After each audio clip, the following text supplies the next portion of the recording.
कक्षा 9th के देखिए सभी विद्यार्थी ध्यान दें। आज के इस वीडियो के अंतर्गत मैं आप सभी को वार्षिक परीक्षा के लिए विषय समाज विज्ञान का यहाँ पर एक पेपर बताने जा रही हूँ। आप सभी इस पेपर को अच्छे से कंप्लीट करें।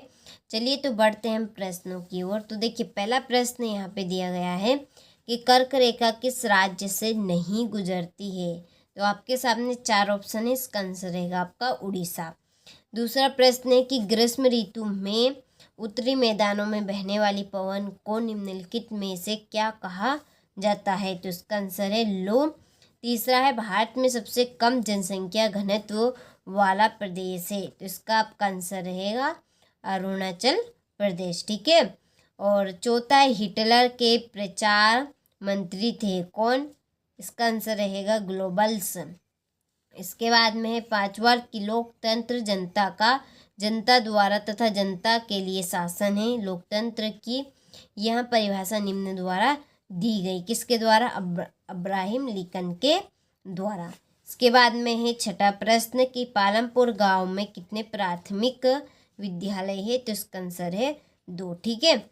चलिए तो आप सभी यहाँ से प्रश्नों का स्क्रीनशॉट ले लीजिए।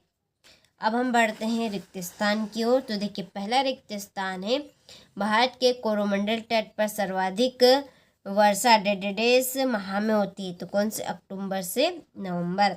सामान्यता का अधिकार संविधान में वर्णित डेडेस में से एक है। मौलिक अधिकारों दूसरे विश्व युद्ध की शुरुआत डेडेस में हुई थी, सितंबर 1939।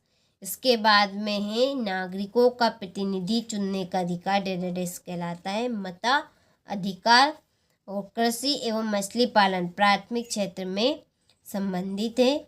बंगाल का आकार डेडेस की कमी के कारण हुआ। तो इसका आंसर रहेगा आपका चावल। ठीक है। चलिए तो बढ़ते हैं हम अगले प्रश्न की ओर। सही जोड़ी मिलाइए। चलिए तो जोड़ी का हम मिलान करते हैं। जगदी की जोड़ी आपकी रहेगी सुधारवादी। दूसरी है वाइमर गणराज्य की स्थापना 9 नवंबर 1918। तीसरी है वॉल स्ट्रीट एक्सचेंज, ये है आपकी अमेरिका का शेयर बाजार। कच्चा माल तथा नगद पैसा कार्यशील पूंजी, ये आपके चौथी।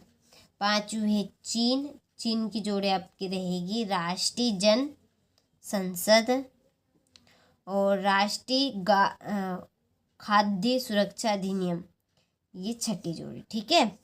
चलिए तो जोड़ी का आप स्क्रीनशॉट ले लीजिए। अब हम देखते हैं एक वाक्य में उत्तर। तो देखिए पहला, किस नदी को दक्षिण भारत की गंगा कहते हैं। तो इसका आंसर रहेगा आपका गोदावरी को। ठीक है। दूसरा है तृतीय क्रियाकलाप के उदाहरण दीजिए। तो इसके आंसर रहेगी आपके परिवहन और दूसरा है संचार सेवाएं। तीसरा है दूसरे विश्व युद्ध की शुरुआत कब हुई। तो इसका आंसर है सितंबर 1939 में। ठीक है। ये आपका तीसरे का आंसर। चौथा है यूनानी में क्रोशिया का अर्थ होता है शासन। इसका आंसर है शासन। ठीक है। और 5वां वर्साई की संधि कब हुई थी? 28 जून को। 6ठा है नागरिकों का प्रतिनिधि चुनने का अधिकार क्या कहलाता है? मताधिकार। ठीक है।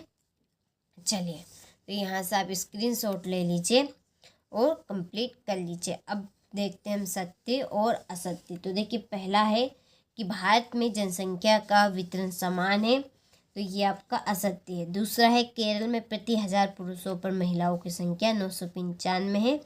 तो ये आपका असत्य है। दूसरा है शोषण की अवधारणा लोकतंत्र की है। तो ये भी आपका असत्य है। पालमपुर गांव में पशु पालन मुख्य उत्पादन किया गया है। तो ये भी आपका सत्य है। जनसंख्या वृद्धि से गरीबी बढ़ती है। तो ये आपका सत्य है।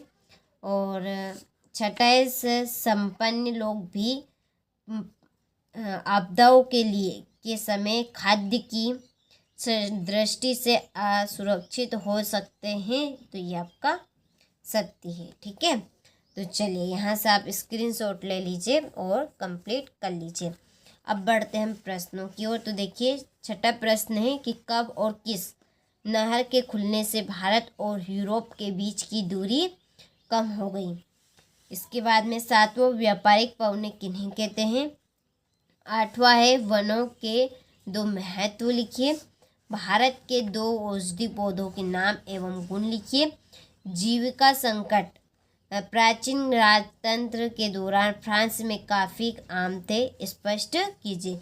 द्वितीय इंटरनेशनल क्या था, कार्ल मार्क्स कौन था। ठीक है, ये चलिए इसके बाद में है क्वेश्चन नंबर ये 12। क्वेश्चन नंबर 13 लोकतंत्र के खिलाफ तर्क दीजिए।